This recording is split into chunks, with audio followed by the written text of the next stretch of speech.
Dans cette leçon, on va importer des graphismes, on va importer des éléments extérieurs. Donc du point PNG, j'ai un logo en point PNG, des animations, tout ce qu'on a importé en fait au début dans les imports.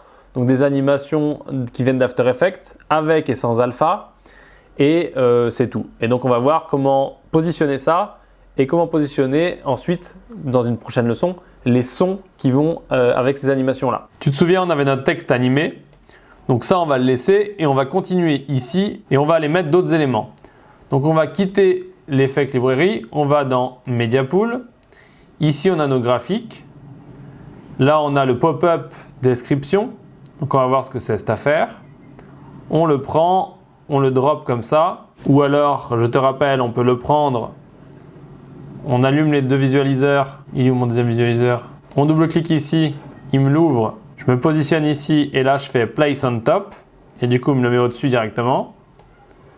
Je le décale, je vais me mettre un peu plus court et là je me positionne ici et on voit que c'est nickel. Il a bien pris en compte mon alpha, on voit bien l'image derrière et juste la petite composition. On n'a pas un fond noir qui masque, donc c'est parfait. Le rendu est en cours, on va faire play pour voir ce que ça donne.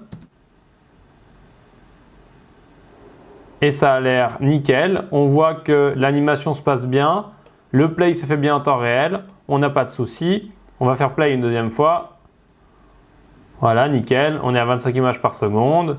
Et ça continue. Et c'est parfait. Maintenant, on va faire la même chose, mais avec un élément qui n'a pas d'alpha. Donc, qui va avoir un fond noir qui va rester. On va dans graphique. Logo Snapchat, qui a un son d'ailleurs. On voit en dessous qu'il a un son. Donc, on va laisser le son. On redimensionne la timeline. Donc ça, moi je le fais en appuyant sur R, c'est programmé dans mes raccourcis. On va réduire ça, on va réduire ça aussi et on est bon. Ici, tu vois, quand je me positionne dessus, le fond est noir. Donc pour régler ça, il va falloir aller explorer un petit peu dans la fenêtre Color. On va dans la fenêtre Color et on va régler notre problème tout simplement en utilisant la pipette qu'on a ici.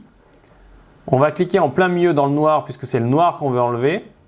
Tu vois que ici, il nous a mis du gris là, à l'emplacement de notre icône, et tout autour, c'est du noir.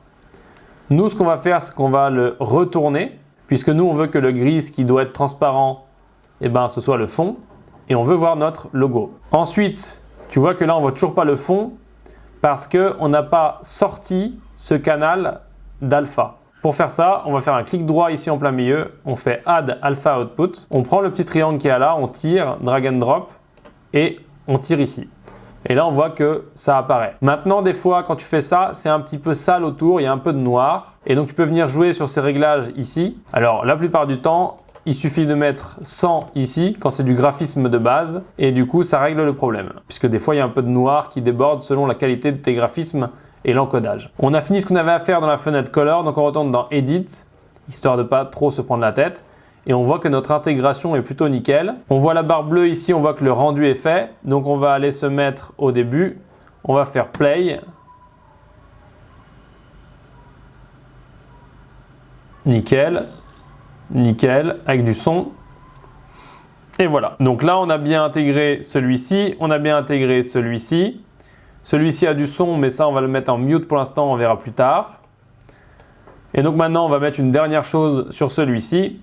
Tout simplement les masques qu'on avait importés. Donc là, on avait un masque pellicule et on avait un masque tout simplement avec des fausses barres noires. Donc si on regarde rapidement ce que ça donne, voilà, c'est des barres noires. Tu vois que là, c'est un PNG, donc il y a déjà dans le PNG la transparence. Les barres noires, elles ne nous intéressent pas forcément. On va les supprimer. On va tester la pellicule pour voir ce que ça donne. On va le raccourcir.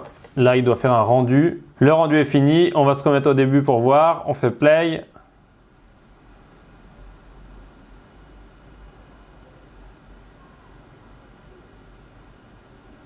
Et là, on a notre effet pellicule. Je vais retirer l'effet pellicule pour te montrer une dernière chose. C'est tout simplement la superposition. Donc, on va superposer ce logo ici. Hop. Le logo de Maximus University. On va le positionner là, bien correctement. On va ouvrir l'inspecteur. On va le réduire.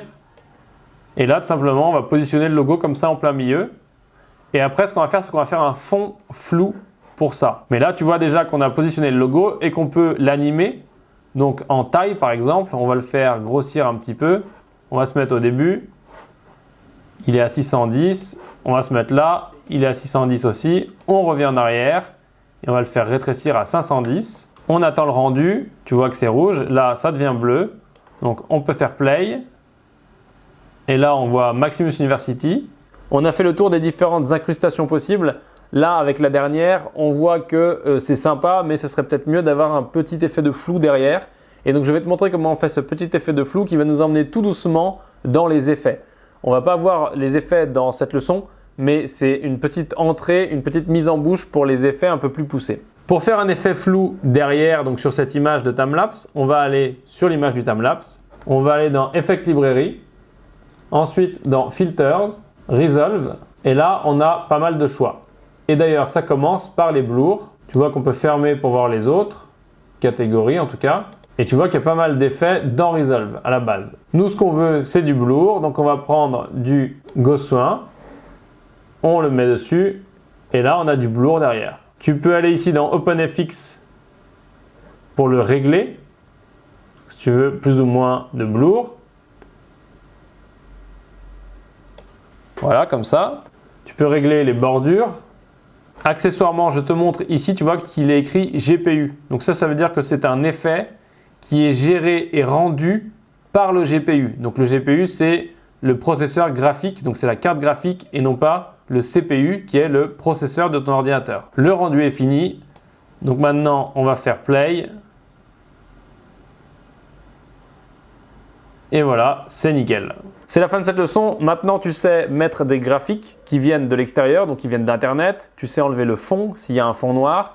Tu sais enlever le fond sur un graphisme qui vient aussi d'un logiciel comme After Effects et qui n'a pas d'alpha, etc., etc. Donc là, tu as aussi la superposition. Tu peux superposer des images, donc superposer une autre vidéo et superposer un texte, un logo ou n'importe quoi dont tu as besoin pour faire ta vidéo. Donc maintenant, on a vu les petits effets, le petit effet de blur. On va aller voir dans la leçon suivante quelques autres effets, juste pour voir des possibilités et ce qu'on a à notre disposition.